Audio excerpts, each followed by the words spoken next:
convoca a participar de la cena del Señor, la Santa Cena, la convocación de los santos a partir del pan, como se le llamaba antiguamente, recordando que Cristo murió por nuestros pecados, como el Señor lo dice, hagan esto en memoria de mí. Vamos al Evangelio de Mateo entonces, capítulo 26.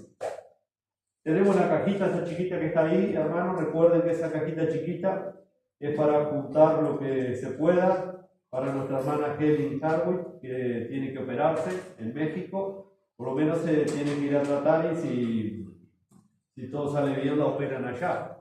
Si juntan dinero se va en febrero, así que hasta febrero podemos ayudar. Hoy arrancamos allá con los hermanos de Dolores también a apoyar a nuestros hermanos ahí en Yu, nuestra hermana Kelly. Así que bueno, gracias a todos una vez más por el apoyo, ni que hablar de estar orando por esto. Como acordar, ya estamos en febrero, se van tan rápido los días, las semanas, los meses, es impresionante. Bueno, vamos a leer del capítulo 26 de Mateo, ahí los versículos 36 al 46.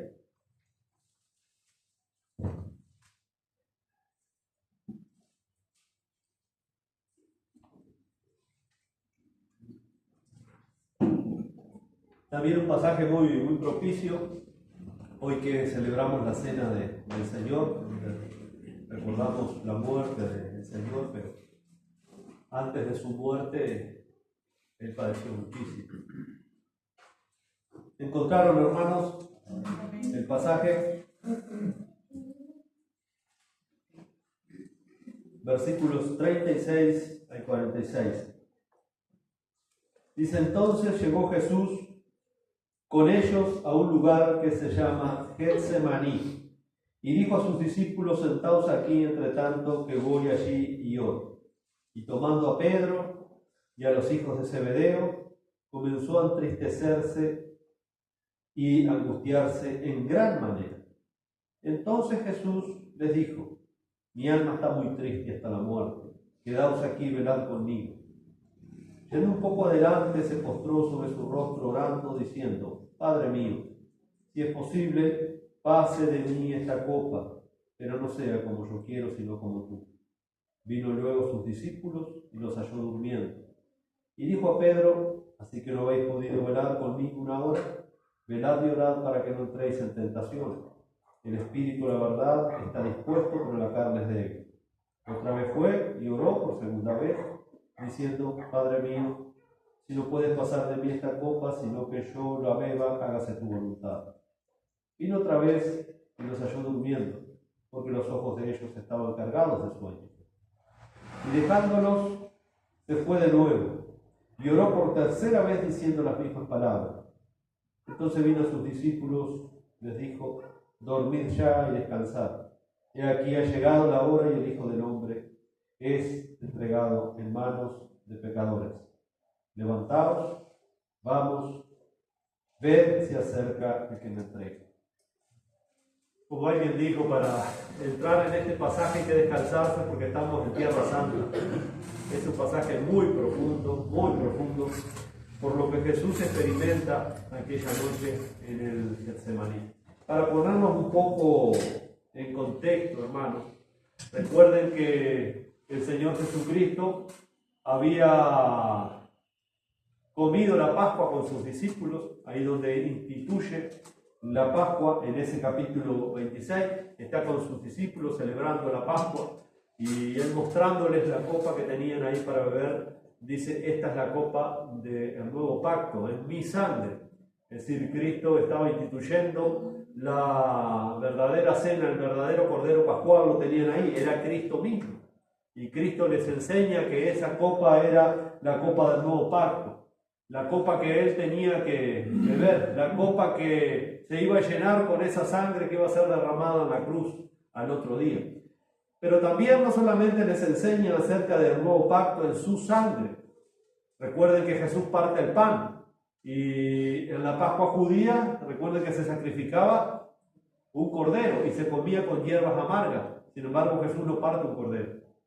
Dice: este pan es mi cuerpo que por vosotros es partido. Él ya había enseñado: yo soy el pan de vida que descendió del cielo. El que come esta carne, el que bebe esta sangre, vivirá eternamente, hablando del que creía en su sacrificio. Así que Jesús está sentando las bases ahí del nuevo pacto y esa cena conmemoratoria que nosotros hoy vamos a recordar como su iglesia, como Él lo dejó instituido. Pero no solamente instituye ahí la cena del nuevo pacto, sino que también Él dice: uno de ustedes me va a traicionar. Y todos empezaron a preguntar. Todo esto sucede esa noche. Todos empezaron a mirar ahí entre los 12 y seré yo. Vieron cómo no, ninguno sospechaba y decía: es Judas. No, nadie sospechaba de Judas. Porque todos se miraban y decían: seré yo, seré yo. Y el Señor les tiene que decir quién iba a ser. Aquel que moja el pan en mi plato. Ese es. Pero también el Señor les dice esa noche que todos ellos se iban a escandalizar de Él. Y ahí retruca Pedro. ¿Se acuerdan? No, Señor, aunque todos se escandalicen, aunque todos te dejen, yo no te voy a dejar, le dice Pedro ahí, valeroso. Y el Señor le dice: Pedro, mirá, te digo que antes que el gallo cante 3 veces me vas a negar. Y pasó eso. Jesús está anunciando que lo iban a traicionar, que lo iban a dejar, que venía un momento sumamente difícil en su vida. Y ¿saben por qué el Señor le dice a Pedro: no, Pedro, todos me van a abandonar? Porque está escrito, dice el Señor. Y el Señor cita las escrituras ahí cuando dice: está escrito. Y la profecía que cita es una profecía que hay en el libro de Zacarías en el capítulo 13. Cuando dice ahí en el versículo 7: levántate, oh espada, contra el pastor y contra el hombre compañero mío, dice Jehová de los ejércitos. Heriré el pastor y serán dispersadas las ovejas. Y esa es la cita que el Señor cita, valga la redundancia, diciéndole: no, Pedro, porque ya está escrito que todos ustedes me van a abandonar. Van a herir al pastor y todos ustedes me van a abandonar. Así que el Señor sale de ahí, después que cantaron el himno, el Señor sale, cruza el torrente del Cedrón y se va al Monte de los Olivos. Monte de los Olivos que el Señor había estado muchísimas veces en su ministerio terrenal, por lo menos de 3 años y medio. El Señor era un lugar ahí donde iba. El Señor no iba al templo físico a orar, no iba a las sinagogas a tener ese tiempo de comunión, sino que se apartaba al Monte de los Olivos. Pero también se conoce el Monte de los Olivos como el huerto de Getsemaní. ¿Por qué el huerto de Getsemaní? Bueno, esa palabra lo más probable que no sea hebrea, sino que es una palabra aramea que significa lagar del aceite, o lo que nosotros conocemos como prensa de aceite. Supuestamente en esos olivares, en ese huerto, había una prensa de piedra antigua donde la gente echaba las aceitunas y extraía el aceite de ahí. Por eso se llama Getsemaní. Lo cierto es que había allí unos olivos donde el Señor iba, ese huerto de los olivos, iba ahí con sus discípulos. Y el Señor llama a 3 de sus discípulos que lo acompañaran en ese tiempo de oración, pero dice que los encontraba dormidos por el cansancio, por el sueño, por lo que el Señor les había dicho, quizás y porque ellos no entendían. Hasta ahí ellos no entendían mucho lo que estaba pasando. Pero es interesante ver la actitud del Señor aquella noche. Vieron que en el versículo 39 del capítulo 26 nosotros leímos: yendo un poco adelante, se postró sobre su rostro orando, diciendo: Padre mío, si es posible. Si es posible. Recuerden que Jesús había enseñado que para Dios no había nada imposible, que todas las cosas eran posibles para el Señor. Leemos en el Evangelio de Marcos, porque esta porción de este relato de la Escritura se encuentra en Lucas, en Marcos y en Mateo, el pasaje que nosotros leímos. Marcos, en el capítulo 14, versículo 36, nos da otros detalles ahí. Mateo dice: yendo un poco adelante se postró sobre su rostro orando, diciendo: Padre mío, si es posible. Marcos dice: todas las cosas son posibles para ti. Lucas 22:42 dice: si quieres, hermano. Jesús, como segunda persona de la Trinidad, conocía las perfecciones del poder, de la sabiduría del Padre, y por eso Él pide que, si fuera posible, pase de mí esta copa. Ahora, ¿por qué Jesús ora de esa manera? Miren los versículos 39, 42 y 44. 3 veces el Señor está clamando, está orando, en esa hora en el huerto de Getsemaní en la noche, pero bajo un clamor terrible, está orando que pasara de él esa copa. Entonces, ¿por qué está orando así el Señor? ¿Por qué está orando tan insistente? ¿Y qué significa pase de mí esta copa? Si ustedes dieran una lectura, mañana les toca este pasaje en su devocional, ¿qué entiende usted? Pase de mí esta copa. Padre, si es posible, pasa de mí esta copa. ¿Qué está pidiendo Jesús? No ir a la cruz.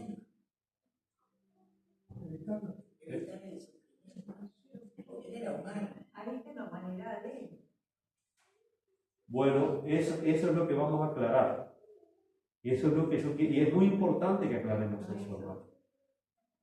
¿Qué está pidiendo Jesús ahí? Padre, pasa de mí esta copa.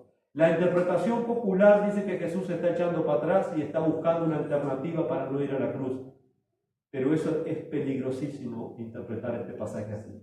Así que vamos a ver, es un pasaje muy profundo, muy difícil, pero el significado no es difícil. Lo vamos a ver a través de la Escritura y en mi oración para que quede constancia del amor y la pasión de Cristo en esta oración.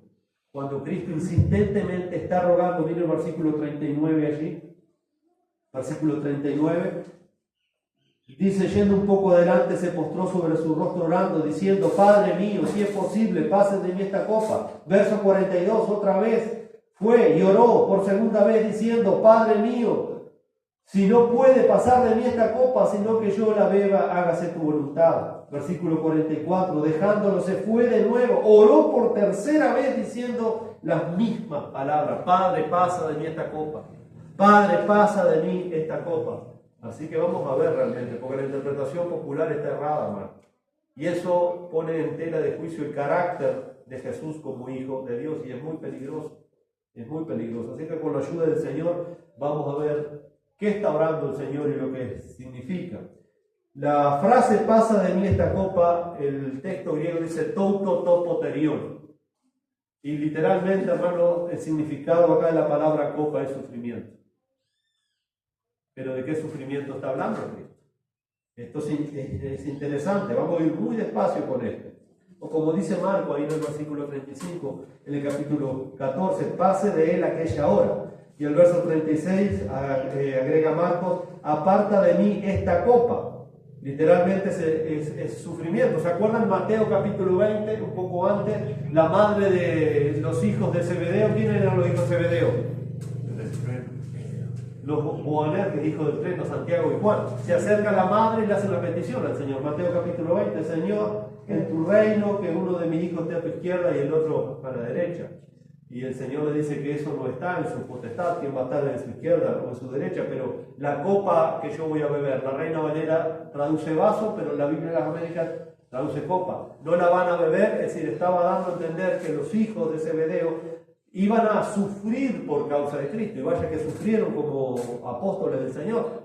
Ese Santiago es el que vemos en el libro de los Hechos, capítulo 12, cuando Herodes lo mata a filo de espada. Y Juan sufrió toda la vida hasta que murió, dice la tradición, de muerte natural, de anciano, pero sí que sufrió persecuciones. Es más, la tradición dice, no sé si será cierto o no, pero dice que por qué fue deportado a la isla de Patmos, porque según la tradición, Diocleciano lo manda a martirizar al apóstol Juan y lo mete en una caldera de aceite hirviendo y no lo puede matar. Y de ahí lo confina a morir en la isla de Patmos, según la tradición.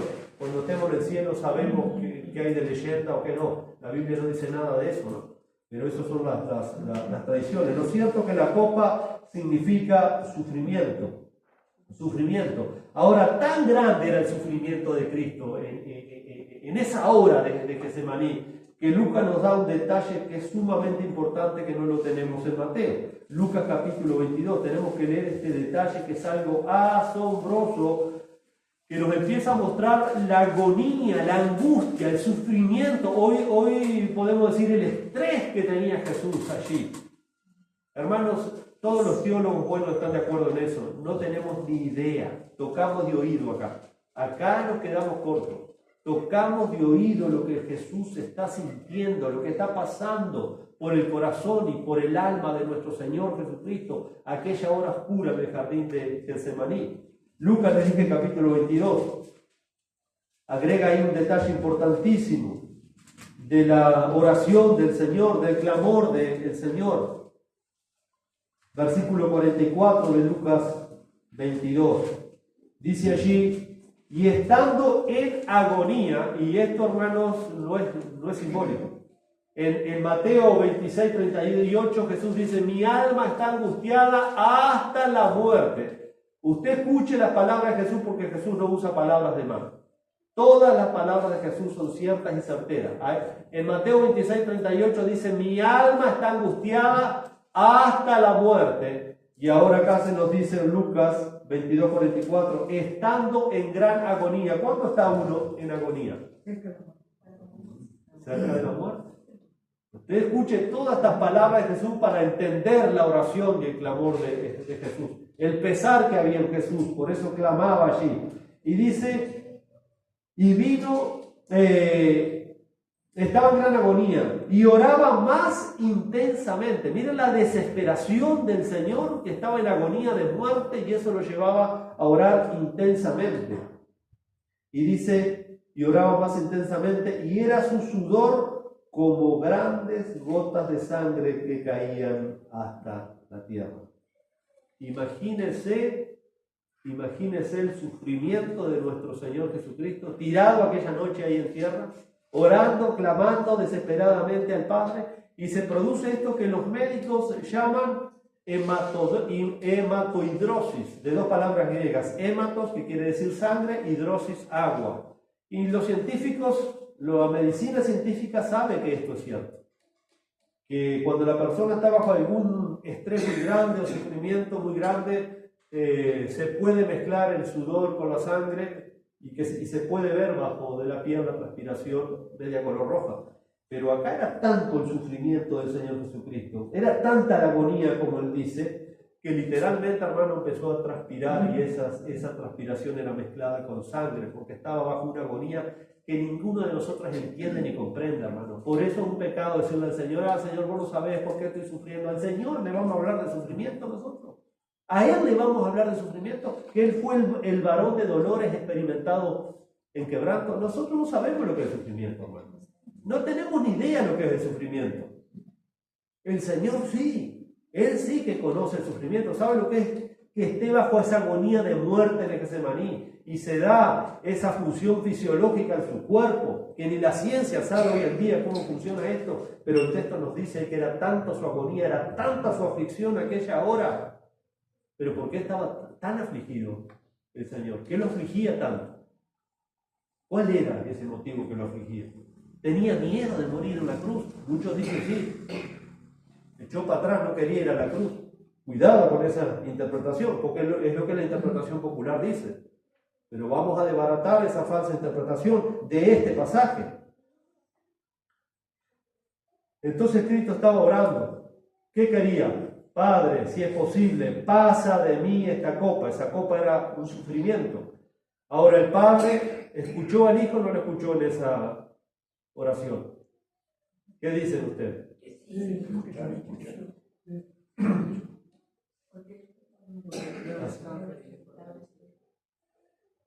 Ese texto, si vamos a Hebreos capítulo 5, versículo 7, ese texto habla de esa agonía del Señor ahí. Hebreos 5, 7. Y dice que Cristo, en los días de su carne, ofreciendo ruegos y súplicas con gran clamor y lágrimas al que lo podía librar de la muerte. Al que lo podía librar de la muerte. ¿De qué muerte? Porque dice el texto de Hebreos que fue oída la oración de Cristo a causa de su temor reverente. O sea que acá el texto dice que lo podía librar de la muerte y fue oído a causa de su temor reverente. ¿De qué muerte lo libró el Señor? Porque acá dice que lo libró de la muerte a causa de su temor reverente. Y algunos se rascan la cabeza acá, dice, pero ¿y Cristo estaba orando al Señor que lo librara del sufrimiento y la muerte? Y acá dice Hebreos 5:7 que lo libró de la muerte, que lo escuchó, pero el Señor murió en la cruz al otro día. Y ahí entra la confusión. La muerte de por la obediencia que tuvo. No, la muerte espiritual. La muerte. por la obediencia que tuvo Cristo al ir a la cruz. Sabía que el Padre le iba a Claro, la muerte eterna. otra muerte, no la física. Yo les voy a explicar bien, vamos a ir viendo. No se refiere, hermanos, que Cristo estaba orando para que el Padre lo librara de la muerte en la cruz. Acá se nos dice, Hebreos 5:7, que Dios le escuchó esa noche y le libró de la muerte a causa de su temor reverente. Entonces, para entender bien esto, hermanos, tenemos que tener presente todas las enseñanzas de Jesús, porque Jesús nunca dudó de que Él había venido a este mundo para morir en la cruz, nunca. Si nosotros vamos al Evangelio de Juan, en el capítulo 12, tenemos la entrada triunfal del Señor Jesucristo, ese domingo de Ramos que conocemos, que luego iba a morir en la cruz, unos días después iba a morir en la cruz. Y mire lo que dice el Señor ahí, porque el Señor es enfático en el Evangelio de Juan capítulo 12, versículo 27. Dice, ahora está turbada mi alma, dijo el Señor. ¿Y qué voy a decir? Padre, sálvame de esta hora. Es decir, yo estoy angustiado, por supuesto, pero eso me va a llevar a decir, Padre, líbrame de la muerte en la cruz. En ninguna manera. Porque Él dice, más para esto he llegado a esta hora, para morir en la cruz por los pecadores. Él lo dice, Él lo va a aclarar ahí en Juan 12, en los versículos 32 y 33. Pero en el versículo 28, Él dice, Padre, glorifica tu nombre. Entonces vino una voz del cielo, lo he glorificado y lo glorificaré otra vez. Vemos la determinación de Cristo de morir en la cruz. Es más, en el Evangelio de Juan, un poco más adelante, en el capítulo 18, ahí tenemos un pasaje paralelo al de Mateo 26, que es cuando Jesús, en Juan 18, viene toda la turba esa noche, vienen los principales sacerdotes, los ancianos, vienen con palos, vienen con linternas, antorchas, a apresar al Señor Jesucristo. Y con ellos venía Judas, que era el que lo iba a entregar. Y Judas había dado una señal, ¿se acuerdan? El que yo bese, ese es, porque imagínense, de noche era una boca de lobo, aquello no se veía nada. Pero Judas lo conocía al Señor muy bien, había estado 3 años y pico con el Señor. A quien yo le dé un beso, ese es. Y entonces dice que estaba Pedro ahí, sacó una espada, Pedro, y en la noche empezó a tirar varillazos para todos lados. Y le cortó la oreja a Malco. Y no le tiró a la oreja, le tiró a partirlo al medio. Pero le rozó, le cortó la oreja, y ese fue el último milagro físico que el Señor hace ahí. Porque el Señor agarra la oreja y se la pone de nuevo a Malco. Y el Señor dice, y algo muy importante también, en el versículo 11 de Juan 18, le dice a Pedro, mete tu espada en la vaina, y luego le aclara, la copa que el Padre me ha dado, ¿no la he de beber? La copa que el Padre me ha dado. Pero acá algunos dicen, pero ¿y cómo? No estaba orando recién, estaba de rodillas orando. Padre, si es posible, pasa de mí esta copa. Y ahora acá dice, la copa que el Padre me ha dado, ¿no la he de beber? La palabra copa es la misma, es sufrimiento. Y acá sí se está, en esta aclaración que le hace a Pedro, Jesús se está refiriendo a su muerte en la cruz. Esa copa es la copa de la muerte en la cruz. Él nunca dudó, porque dice, la copa que el Padre me ha dado, ¿no la he de beber? Así que todo comentario sobre Mateo 26, 39, de pase de mí esta copa, tiene que armonizar con todo lo que el Señor Jesús enseñó, no solamente en Juan capítulo 12, sino en todo lo demás que Él dijo. El Señor nunca puso en tela de juicio su muerte en la cruz. Él nació para morir como el sacrificio por los pecados del mundo. El escritor a los Hebreos, otra vez volviendo a la carta a los Hebreos, en el capítulo 10, versículo 4, dice, porque la sangre de los toros y de los machos cabríos no puede quitar los pecados. Por lo cual, entrando en el mundo, ¿quién entró en el mundo? Jesús. ¿Cómo entró Jesús en el mundo? Naciendo de una virgen, siendo hombre. Entonces dice, entrando en el mundo, dice, sacrificio y ofrenda no quisiste, mas me preparaste cuerpo, es decir, me preparaste un cuerpo para poder morir por la expiación, por los pecados de los hombres. Eso era el propósito desde antes de que Cristo se humanizara. Antes de que Cristo tomara forma humana, Él ya sabía. ¿Por qué? Porque Él había sido destinado desde antes de la creación de este mundo como el sacrificio por los pecados. Por ejemplo, Apocalipsis 13:8 lo dice claramente eso ahí. Dice que Cristo fue inmolado antes de la fundación del mundo. Increíble, ¿no? Antes que existiera el mundo, antes que existiera la creación, ya Cristo había sido destinado en el plan perfecto de la Trinidad. El Padre creó el plan de salvación, la segunda persona de la Trinidad vino a aplicar ese plan de salvación y el Espíritu Santo es el que lo aplica a los pecadores. Era un plan perfecto antes de la fundación del mundo. Entonces la Biblia habla claramente de ese plan eterno de Dios. Un solo plan para salvar a los pecadores. Y Dios lo diseñó antes de la fundación de este mundo. También 1 Pedro 1:18 nos dice exactamente lo mismo. Le dice Pedro ahí, sabiendo que fueron rescatados de vuestra vana manera de vivir, la cual recibiste de vuestros padres, no con cosas corruptibles como oro o plata, sino con la sangre preciosa de Cristo, como de un cordero sin mancha y sin contaminación, ya destinado desde antes de la fundación del mundo. Cristo sabía que Él cuando naciera, cuando llegara el tiempo, como dice Pablo en Gálatas 4, cuando llegó el tiempo. Sí, ¿cómo no, Enrique? Es evidente que el Señor estaba dispuesto humanamente a enfrentar esa cosa, por un lado. Es muy evidente que estaba dispuesto.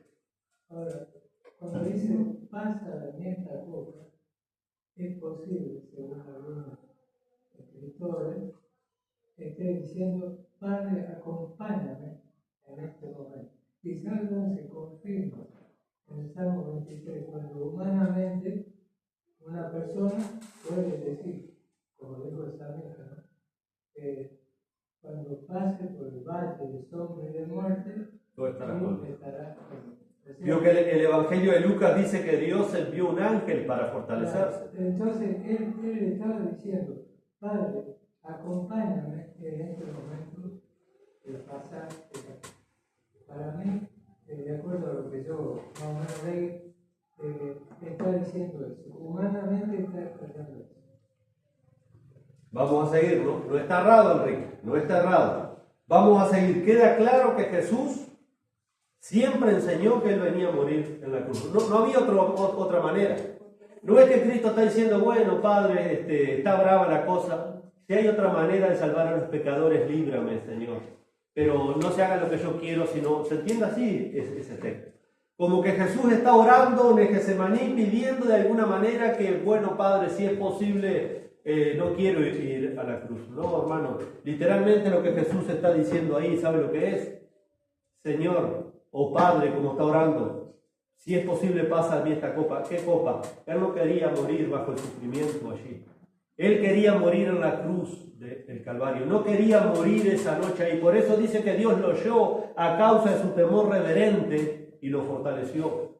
Jesús, por eso dice, mi alma está angustiada hasta la muerte. Jesús no quería morir ahí. Si Jesús moría allí, entonces no podía morir como el Cordero de Dios en la cruz. Él quería salir vivo de ahí para morir en la cruz. Por eso está rogando al Padre. Por eso está sudando grandes gotas de sangre. Por eso está en agonía. Porque estaba todo el peso de nuestros pecados allí. Jesús está clamando, Señor, dame fuerza, no quiero morir acá. Yo vine para morir en una cruz. Ayúdame, Padre, dame fuerza. Si es posible, pasa de mí esta copa. Y ahí vemos la pasión de Cristo por la salvación de nuestras almas. No es que Cristo está diciendo, si es posible que muera otro en la cruz, yo no quiero. No. Jesús está orando porque Él quiere morir en la cruz y quiere que el Padre le libre esa noche de la muerte, de la angustia allí. Él sabe que ha venido para morir en la cruz, pero está bajo el peso de nuestros pecados ahí.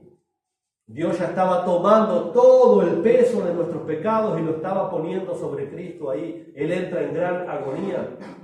Y Jesús está pidiendo al Padre que lo fortaleciera para salir de esa hora y poder morir como el Cordero en la cruz. Porque yo dudaría de un Salvador que me ama, que ahora se echó para atrás ahí. Que parece que ahora está rogando que no quiere el sufrimiento de la cruz. No, es al revés. Yo veo un Salvador que me ama apasionadamente, que está orando y clamando al Padre porque quiere salir de ahí y morir en la cruz. Y dice que el Padre lo oyó a causa de su temor reverente. El Padre le fortaleció. Claro que el Padre le acompañó, como decía Enrique. Por supuesto que sí. Porque Cristo, hermano, estaba orando insistentemente porque Él no quería quedarse ahí. Él no quería sucumbir bajo el peso de nuestros pecados en Getsemaní. Él quería morir en la cruz. Por eso ora, Padre, si es posible, pasa de mí esta copa. Esa copa del sufrimiento que lo podía matar en Getsemaní. Por eso le digo, ninguno de nosotros, y no hay teólogo, ni hay hombre que pueda saber ni siquiera por encima de lo que estaba experimentando Cristo esa hora allí en Getsemaní. Lo cierto es que era tan angustiante que él tenía miedo de morir allí esa noche y no poder morir en la cruz al otro día. Porque la obra de redención se hacía en la cruz. Si Cristo no hubiera sobrevivido en Getsemaní, ¿qué otro habría para la cruz? Ninguno. Él quería ir a esa cruz, porque en esa cruz era donde se iba a llevar la redención de aquellos que el Señor vino a salvar. Y este plan fue un plan eterno, como dice Pedro, que estaba destinado antes de la fundación del mundo. En Efesios capítulo 3, Pablo dice lo mismo. Dice en Efesios 3:11, conforme al propósito eterno que hizo en Cristo Jesús nuestro Señor. Así que Cristo había anunciado su muerte durante muchísimas ocasiones en su ministerio terrenal, no como una posibilidad, sino como una realidad. Cristo nunca dudó de su muerte en la cruz, nunca dudó, era el objetivo de él. En Mateo 16:21 dice, desde entonces comenzó Jesús a declarar a sus discípulos que le era necesario ir a Jerusalén y padecer mucho de los ancianos, de los principales sacerdotes y de los escribas, y ser muerto y resucitar al tercer día. Pero cuando Pedro escuchó todo esto, lo llamó aparte y lo empezó a reprender al Señor Pedro.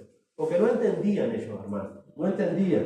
Ellos humanamente, vaya a saber lo que estaban pensando. Dice, entonces Pedro, tomándole aparte, comenzó a reconvenirle diciendo, Señor, ten compasión de ti. En ninguna manera esto te acontezca. Pero él,